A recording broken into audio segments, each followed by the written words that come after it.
salam jumpa pemirsa. Senang sekali Olga Lydia bisa kembali menjumpai Anda dalam program Mata Uang. Dan di sini kami akan mengajak Anda untuk menikmati obrolan kita seputar pengelolaan uang untuk masa depan yang lebih baik. Nah, kita semua nggak pengen sakit, tapi kita nggak pernah tahu apa yang akan terjadi dengan kita. Bahwa kesehatan merupakan harta paling berharga, tidak selalu dalam keadaan yang paling prima. Nah, bagaimana kalau kita sakit? Perlu nggak sih kita asuransi kesehatan? Dulu sih waktu pertama kali kerja saya pikir aduh nggak perlu deh asuransi kesehatan. Tapi lama-lama kayaknya perlu juga ya.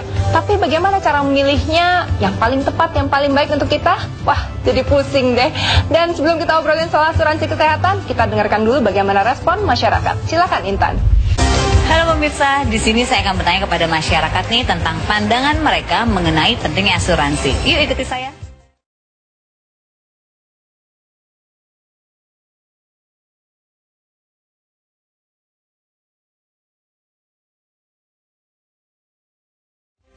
Mas, apa kabar? Kabar baik. Oke. Mas, boleh ngobrol sebentar ya? Ini dengan Mas siapa? Mas Oka. Mas Oka, oke. Mas Oka, saya mau tahu nih, kalau menurut Mas Oka, asuransi kesehatan penting nggak sih? Penting sekali, karena ibaratnya sudah paling sebelum hujan aja kan kita nggak tahu kapan sakit, kapan kena musibah kan. Jadi bisa sebagai pelindung lah ibaratnya untuk ke depan dan masa depannya gitu. Jadi menurut Mas Oka ini penting ya kalau gitu ya. Nah, kalau antara asuransi kesehatan dan asuransi jiwa lebih penting mana? Ya, dua-duanya sangat penting untuk masa depan gitu. Kenapa nih selain itu alasan lainnya? Yang pertama karena asuransi kesehatan itu untuk ya jaga-jaga aja. Sama aja sih dua-duanya. Asuransi jiwa juga gitu. Oke, jadi menurut Mas Oka, baik asuransi jiwa dan kesehatan itu sangat penting ya. Oke, kalau gitu Mas Oka, terima kasih banyak. Halo Ibu, apa kabar? Baik. Dengan Ibu siapa? Dengan Ibu Nelly Natalia. Ibu Nelly, oke. Ibu, menurut Ibu asuransi kesehatan penting nggak?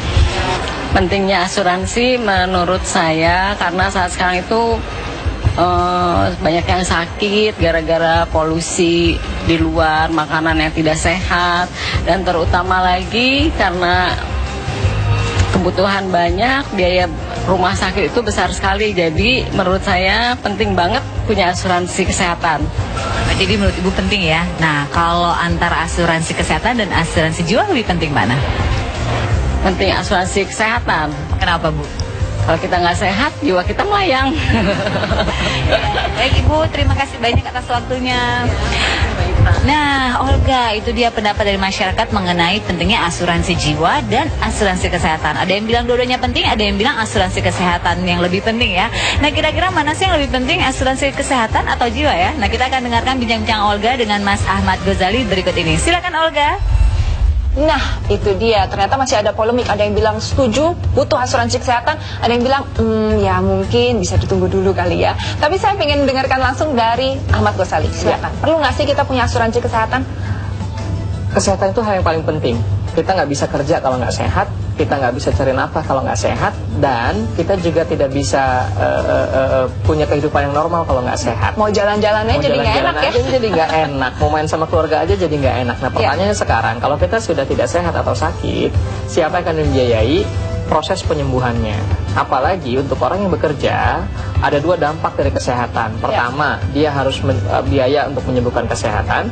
Yang kedua, dia juga mungkin akan berkurang penghasilannya karena dalam kondisi yang tidak sehat untuk bekerja. Oleh karena itu, masalah kesehatan ini nggak boleh sembarangan nih. Dan sekarang ini biaya kesehatan makin lama makin mahal. Bener.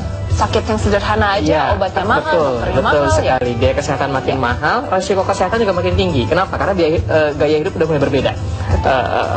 Sekarang polusi tinggi, tingkat stres tinggi, itu menyebabkan juga risiko kesehatan makin tinggi. Di satu sisi risiko kesehatan makin tinggi, di satu sisi biaya kesehatan juga makin tinggi.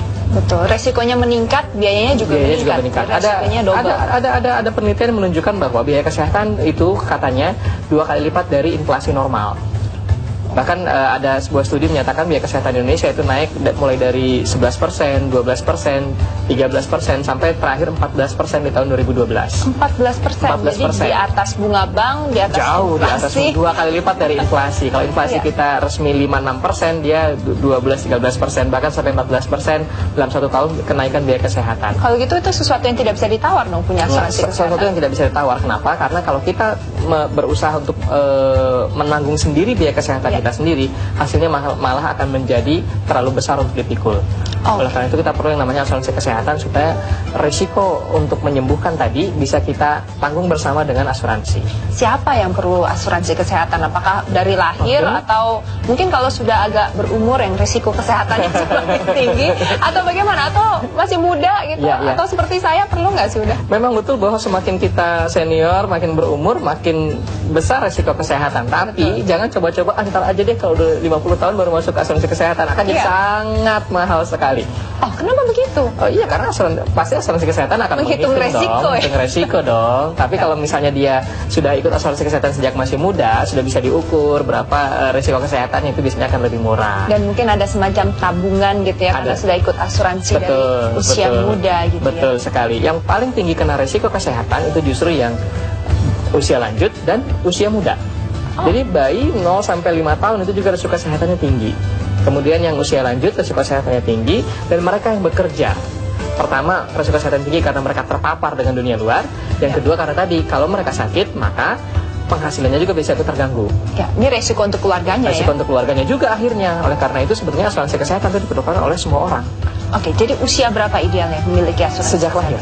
Sejak lahir? Sejak lahir. Terutama kalau kita punya anak kecil 0 sampai 5 tahun itu risiko kesehatannya tinggi. Ada penelitian, saya kemarin ngobrol sama dokter anak. Dia bilang begini, anak kecil usia 0 sampai 5 tahun itu wajar kalau dia demam setahun itu 8 kali. Sesuatu yang wajar. Sesuatu yang wajar kalau sampai demam setahun 8 kali itu sesuatu yang wajar. Artinya anak kecil itu sangat rentan sekali kemudian kena penyakit. Kalau kita kemudian menganggap ini, dirawatnya seadanya aja deh. Nah, ketika dia demam, dia akan sangat mudah sekali kemudian terkena infeksi-infeksi, kena bakteri dan seterusnya sehingga jadi komplikasi. Oke, jadi sejak lahir. Nah, sebenarnya ada berapa jenis sih? Kadang-kadang kalau ditawarin asuransi, itu kan kita bingung milih jenis-jenisnya karena ada poin-poin yang sangat banyak. Oke. Asuransi kesehatan bisa lihat dari beberapa sudut pandang. Kalau lihat dari sudut pandang katakanlah proses klaimnya ada 2 jenis. Yang pertama ada yang sistemnya reimbursement. Jadi kita masuk ke rumah sakit, kita bayar dulu, baru kemudian kwitansinya kita klaim untuk dapat penggantian biaya. Yang kedua ada yang sifatnya cashless. Cashless maksudnya? Maksudnya kita ada asuransi menerbitkan sebuah kartu dan kemudian kita bisa klaim kita bisa langsung berobat ke rumah sakit yang bekerja sama dengan menunjukkan kartunya, maka kemudian kita tidak usah keluar uang sama sekali. Oh, jadi pokoknya semacam kredit card tapi kita nggak usah bayar lagi gitu ya? Begitu, sehingga memudahkan juga dalam kondisi emergency kita nggak harus sedia uang cash yang cukup besar. Sebaiknya yang mana? Kalau kita sebaiknya sih yang paling memudahkan adalah yang cashless sebetulnya. Paling enak yang cashless. Tapi kalaupun kita tidak punya yang cashless, yang reimbursement pun yang reimbursement nggak apa-apa asalkan kita punya dana cadangan yang cukup. Karena kita harus keluar uang dulu baru kemudian dapat penggantian. Iya, itu dari sisi penggantian uangnya. Ada lagi asuransi kesehatan itu misalnya dari sisi coveragenya. Ada yang asuransi kesehatan itu yang covernya cuma rawat inap saja. Ada yang asuransi kesehatan yang covernya rawat inap, rawat jalan. Ada yang kemudian sampai gigi, sampai kemudian operasi dan segala macam, itu tergantung coveragenya juga. Jadi macam-macam. Jadi memilih kira-kira yang terbaik yang mana, yang coverage-nya paling luas apa untuk segala usia, atau kita pilih aja usia sekian coverage-nya nggak perlu. Itu sangat tergantung sekali dari kemampuan daya beli juga dong. Coverage-nya makin besar tentu biayanya juga makin mahal. Oleh karena itu lebih enak sih kita hubungi aja agen asuransi kesehatan kemudian minta paketnya dari mereka. Karena mereka akan punya paket-paketnya. Katakanlah biasanya kita ukur itu dengan cara melihat kelas perawatan rumah sakit. Oh, itu bisa dilihat juga ya. Misalnya kadang-kadang mereka pakai paket A, B, C, D. Nah, kalau paket A misalnya yang 1 malam 300.000 kamarnya saja loh ya, 300.000 misalnya. Yang paket B yang kamarnya 500.000. Nah, kita bisa lihat dari situ. Yang kira-kira kita nyaman gitu ya. Kita nyaman. Oh, kalau saya 1 kamar kayaknya untuk 3 orang mungkin saya kurang nyaman, bahkan mungkin menghambat penyembuhan saya. Atau mungkin ada yang nggak apa-apa. Ya nggak apa-apa. Saya masuk rumah sakit. Yang penting saya masuk rumah sakit, di cover biayanya. Oke, silahkan pilih paketnya di situ. Kemudian baru lihat ke bawah. Di bawah baru kita akan pahami memahami, oh ternyata ada biaya ambulans, ada biaya rawat besar, ada biaya obat dan dan sebagainya. Kalau melahirkan tidak? Enggak. Melahirkan biasanya sangat tidak ditanggung oleh asuransi kesehatan. Oh, tidak ditanggung. Tidak ditanggung oleh asuransi kesehatan. Karena bukan melahirkan sakit, bukan ya? sakit, itu kejadian yang disengaja. Kecuali asuransi kesehatan grup. Kadang-kadang melahirkan juga di cover. Oh, gitu. nah ini saya pengen tahu juga nih masalah grup apa keluarga mungkin ya. Tapi sebelum dijawab Pak Ahmad Ghazali, nah pemirsa jangan kemana-mana, kita dengarkan penjelasan dari Pak Ahmad Ghazali setelah berikut ini. Ya, kembali lagi bersama kami dalam program Mata Uang. Tadi pertanyaan saya belum terjawab nih. Ternyata asuransi kesehatan ada juga yang dalam bentuk grup atau mungkin keluarga atau bagaimana? Beda antara grup dengan keluarga. Grup itu biasanya minimal 25 atau minimal berapa puluh orang. Itu biasanya untuk sebuah perusahaan. Jika sebuah perusahaan kita mengasuransikan seluruh karyawannya, maka itu disebut dengan asuransi kesehatan grup. Biasanya asuransi kesehatan grup ini tentu karena jumlahnya juga besar, preminya lebih murah, dan kemudian coveragenya juga bisa lebih luas. Sampai tadi mungkin juga cover melahirkan gitu, sampai gigi. Itu tergantung kalau dari perusahaan. Kalau dari perusahaan, tapi kalau dari pribadi saya terlalu mahal kalau kemudian kita ngambil yang misalnya gigi dan segala macam. Kecuali kita punya resiko di situ. Ya. Nah, sedangkan untuk keluarga ada untuk asuransi? Untuk keluarga ada. Untuk keluarga itu biasanya sih tetap disebut dengan asuransi kesehatan individu. Tapi kemudian kalau menambah anggota keluarga, kadang-kadang kita bisa dapat diskon dari perusahaan asuransinya. Oh, jadi lebih menarik sebetulnya. Lebih menarik sebetulnya kalau ngambil dengan seluruh keluarga, karena bagaimanapun resiko sakit itu bisa terjadi kepada seluruh anggota keluarga. Apalagi anak kita yang masih kecil, ingat mereka punya resiko yang lebih besar untuk kena penyakit. Dan pilihannya sama dengan individu, ada mungkin A yang sama. Jadi itu individu, tapi mungkin karena beli 2 atau beli 4, sehingga kemudian ada diskon premi, kira-kira seperti itu. Diskon premi. Nah, apa yang perlu diperhatikan pada saat kita memilih premi selain harga dari rawat inapnya mungkin? Biasanya patokannya ke rawat inap. Kemudian kita lihat ke bawah, jangan lupa juga ada batasan-batasan.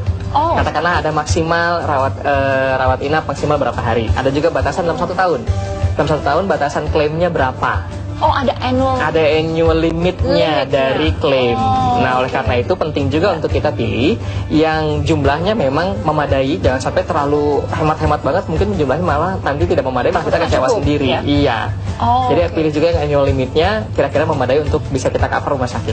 Ada nggak sih yang bisa mengcover sampai rumah sakit di luar negeri? Oh, bisa, sangat bisa. Karena tentu sekarang kalau misalnya kita sering keluar negeri atau kemudian juga kita bermaksud untuk jalan-jalan ke luar negeri, akan lebih bagus kalau kita ngambil asuransi kesehatan yang juga bisa cover di rumah sakit di luar negeri. Oh, itu ada juga itu ya? Ada juga. Perlu kita perhatikan juga pada saat memilih polis. Itu juga salah satu poin ketika kita memilih perusahaan asuransi mana atau polis seperti apa yang kita beli. Ini ada pertanyaan juga nih. Sebetulnya saya dengar dari teman saya. Mendingan ini aja lah, daripada saya tuh badannya sehat, jadi jarang sakit. Saya ini aja, simpan uang sendiri gitu. Siapkan dana sendiri, cadangan sendiri, jaga-jaga gitu kalau sakit gitu ya. Jaga-jaga kalau sendiri, nggak ikut asuransi. Mendingan mana? Agak sulit jawabnya, kenapa? Karena resiko sakit itu tidak kita bisa pastikan siapa yang bakal kena sakit dan kapan dan setahun berapa kali. Tapi saya kasih gambaran begini ya, begini. Katakanlah pasangan muda usia 30 tahun itu mungkin untuk ngambil perawatan kelas 1 itu kira-kira premi asuransinya 5-7 juta untuk 2 orang, untuk sepasang suami istri. Kalau dia tambah dengan anak itu kira-kira ya mungkin 2-2,5 juta per anak. Ya. Kalau anaknya 1 ya berarti 2 juta, mungkin kalau anaknya 2 mungkin 2-5 juta. Itu sampai anak usia 0-15 tahun kira-kira sebesar itu preminya. Jadi 5-7 juta plus 2 juta per anak. Itu dalam premi 1 tahun. Bayangkan kalau misalnya kita terjadi sakit sekali saja terhadap salah seorang anggota keluarga, dirawat di kelas 1 rumah sakit internasional, itu mungkin kira-kira habis biaya 10-15 juta. Betul. Bahkan bisa sampai 20 juta, sangat tergantung dari sakitnya. Ini saya kasih gambaran, katakanlah sakit sederhana misalnya demam berdarah yang banyak kejadian di Indonesia gitu ya. Misalnya kemudian tipes tipes segala macam itu mungkin perawatan 5-7 hari itu kira-kira 10-20 juta. Per satu orang, per satu kali masuk rumah sakit. Nah, silakan bandingkan sendiri. repot juga ya. Jadi sebetulnya asuransi kesehatan tuh jauh lebih menjamin dan kita bisa tidur lebih nyenyak karena nggak perlu khawatir lagi. Ada satu harga yang tidak bisa kita nilai, yaitu ketenangan batin ketika merasa oke, saya sudah tercover dengan asuransi sehingga saya merasa kalaupun ada apa-apa saya tidak perlu pusing-pusing lagi masalah keuangan. Nggak perlu. Itu tidak ada harganya. Itu dia. Tidak ada harganya. Tidur yang enak malam itu nggak bisa dibeli di mana-mana. Iya, betul. Oke, ada juga asuransi yang menawarkan penyakit kritis. Perlu nggak sih punya ya asuransi model ini? Iya, betul. Ada asuransi yang memberikan coverage juga untuk penyakit kritis. Nah, penyakit kritis ini macam-macam lah ya, mulai dari stroke, mulai dari kanker dan seterusnya. Nah, sekarang resiko terjadinya penyakit kritis itu juga makin besar. Dengan zaman sekarang kita gaya hidup yang seperti ini, kemudian risiko menjadi lebih besar, sehingga ada baiknya juga untuk pertimbangkan. Biasanya sih banyak penyakit kritis terjadi diawali dengan katakanlah kalau dia sudah punya gejala diabetes, kemudian gejala dengan pencernaan dan juga kardiovaskular. Nah, kalau udah ada kelainan dengan detak jantung, kelainan dengan pembuluh darah, itu biasanya kemana-mana. Begitu juga dengan diabetes. Nah, kalau udah seperti itu, mungkin punya riwayat seperti itu di keluarganya, ada baiknya juga untuk pertimbangan untuk beli penyakit kritis. Penyakit kritis, terutama kalau di keluarga yang dekat juga ada yang kena kanker atau seperti apapun ya. Itu juga biasanya kecenderungannya juga lebih meningkat ya. Betul. Tapi bicara soal kecenderungan meningkat, pengaruh nggak sih premi asuransi itu terhadap pekerjaan seseorang atau gaya hidup seseorang? Gaya hidup nggak bisa dinilai, tapi pekerjaan bisa dinilai ya. Kalau misalnya merokok, merokok tentu akan membuat premi akan lebih besar. Karena itu mencegah lebih baik, dengan berhenti merokok bisa juga mengurangi preminya. Kemudian kalau bilangnya nggak ngerokok tapi sebenarnya iya? Hati-hati. Ketika kita mengisi aplikasi, kemudian kita jawab tidak merokok, sebetulnya kita merokok. Lalu kemudian kita masuk rumah sakit dan kemudian didiagnosa, loh ternyata paru-parunya kok penuh dengan asap rokok gitu kan? Pas ngomong keluar asap. Itu tentu membuat klaimnya bisa jadi ditolak. Jadi isi dengan jujur apa ya formulir yang kita isi supaya klaim kita tidak ditolak. Oke, jadi harus diisi dengan jujur, itu harus penting diisi dengan jujur, itu penting sekali. Jangan sampai karena pengen premi lebih murah kita isi tidak merokok, tapi kemudian seluruh klaim ditolak. Iya kan? Nggak bisa disalahin perusahaan asuransi. Jangan salah perusahaan asuransi. Tapi kalau kita punya niatan tidak baik untuk melakukan penipuan dokumen. Oke. Dan apalagi ini yang bisa mempengaruhi harga premi? Usia jelas. Usia mempengaruhi, makin lanjut usianya tentu preminya makin mahal. Tapi kalau kita mulai dari usia muda, apakah meningkat juga? Meningkat juga, tapi biasanya akan lebih murah dibandingkan dengan kita langsung ikut asuransi di usia 45 misalnya. Apalagi di usia 50 kadang-kadang mungkin juga ditolak akhirnya. Bisa jadi ditolak. Karena harus ada penilaian dulu dengan resiko yang lebih tinggi. Pekerjaan ada juga? Pekerjaan mempengaruhi, tapi saya pikir ada pekerjaan yang memang sudah jelas tidak bisa di-cover. Misalnya tentara, polisi, biasanya secara umum asuransi tidak meng-cover pekerjaan seperti itu. Makanya mereka punya asuransi sendiri.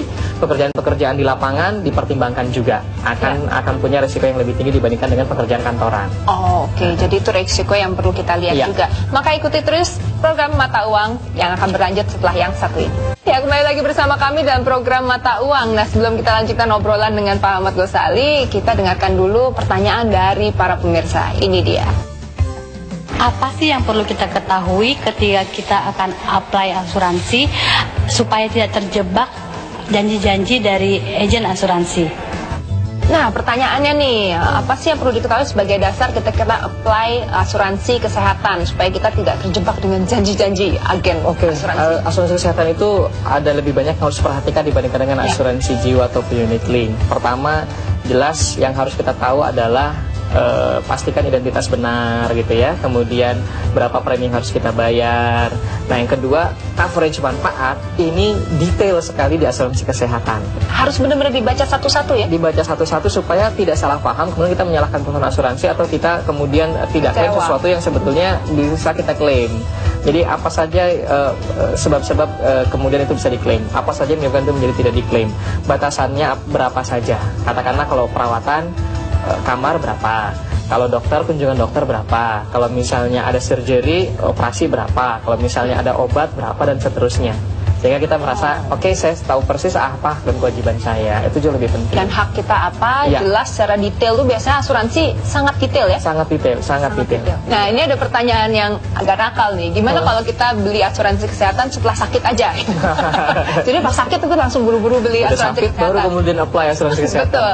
Ya tentu itikat baiknya juga udah nggak bener lah ya. Jadi begini, ketika kita mengisi formulir pengajuan asuransi kesehatan, Ya. kita akan diminta untuk mengisi apakah kita sudah pernah sakit sebelumnya dan sakit apa saja.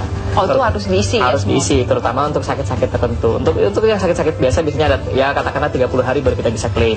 Tapi untuk sakit-sakit yang khusus, itu kemudian ada pengecualian. Oh. Biasanya ada kemudian perusahaan asuransi bisa melakukan 3 kebijakan. Oh. Jadi kemudian aku bisa diklaim tapi dengan premi yang lebih mahal. Karena memang sebelumnya udah sakit duluan kritis gitu. Dan sebelumnya. sudah ada gitu Sudah kan, ada. sehingga udah ketahuan pasti akan kejadian lagi nih gitu kan. Betul. Tapi tentu dinilai dulu apakah penyakitnya seberapa parah, sehingga ini menentukan seberapa besar kemudian ada ekstra preminya. Yang harus dibayar. Iya, yang kedua bisa juga disuspend dulu. Oke. Perusahaan asuransi disuspend dulu, itu tidak berlaku polisnya. Yang ketiga bisa jadi kemudian udah ditolak. Atau ditolak, bisa terjadi. Perusahaan asuransi berhak untuk menolak, untuk mengcover kalau misalnya melihat bahwa kondisi si nasabah terlihat bahwa ini tidak bisa ditanggung. Tidak bisa ditanggung. Nah, Iya. menentukannya itu biasanya pakai apa? General check up mungkin ya? Itu akan Tes kebijakan kesehatan. itu akan kebijakan masing-masing perusahaan asuransi, tapi berawal dari tadi pengisian formulir. Nah, Oh. kemudian kalau general check up itu bisa jadi juga karena sebab itu, bisa juga karena kita minta UP yang tinggi. Oh, kalau pertanggungannya tinggi. Kalau biasanya- pertanggungannya tinggi, tentu resiko buat perusahaan asuransi jadi lebih tinggi, sehingga kemudian perusahaan asuransi akan minta lakukan general check up. Nah, berapa tingginya ini beda-beda lah, tiap perusahaan akan beda-beda. Untuk menentukan kira-kira premi yang cocok berapa gitu. Kalau Iya, kesehatannya untuk menentukan prima, berapa batas harus general check up atau tidak. Oh, Kalau di bawah oke. premi tertentu tidak, di bawah UP tertentu tidak perlu general check up, di atas UP tertentu perlu general check up. itu yang bayar siapa general check up? General check up ini biasanya yang bayar perusahaan asuransi. Oh, dibayarin perusahaan Dibayar perusahaan asuransi. tapi dengan batasan ya general check up yang mereka perlukan. Kalau kita sekalian aja nih dia sekalian ke rumah sakit atau sekalian juga general check up yang lebih lengkap, ya itu harus bayar sendiri. Oh, oke. Nggak bisa nebeng ya, Nggak bisa Mas Ran? nebeng, iya. Oke, jadi cukup jelas juga ya. Jadi yang paling penting adalah kita harus mengisi formulir dengan jujur ya. dengan jujur. Pastikan bahwa ada kondisi-kondisi kesehatan sebelumnya yang sudah kita jelaskan di formulir itu. Iya, dan yang paling penting juga bahwa kalau untuk critical illness ini ternyata bisa ada 3 kebijakan yang bisa Ya, bisa dilakukan ada ya. kebijakan, bisa kemudian ditambah preminya karena ada kondisi khusus. Yang kedua bisa juga disuspend dulu. Disuspend ini menunggu berapa lama kira-kira? Mungkin ini akan kebijakan dari perusahaan asuransi. Bisa jadi misalnya, oke, suspend dulu untuk dinilai dulu kondisi kesehatannya 6 bagaimana bulan atau perkembangannya. 12 bulan Ya, bisa gitu 6 ya. bulan, 12 bulan baru kemudian polisi akan dikeluarkan. Ya. Akhirnya disetujui misalnya ya. Ya. Atau ketiga langsung ditolak. Nah, karena karena itu melihat mungkin sebaiknya beli asuransi kesehatan sebelum terjadi sebelum penyakit sakit. Yang lebih penting adalah macam-macam ya. belilah asuransi kesehatan sebelum sakit. Kalau sudah sakit akan repot. Oke, baiklah. Terima kasih pemirsa atas perhatiannya dan jangan lupa kita jumpa lagi dalam Mata Uang minggu depan. Terima kasih.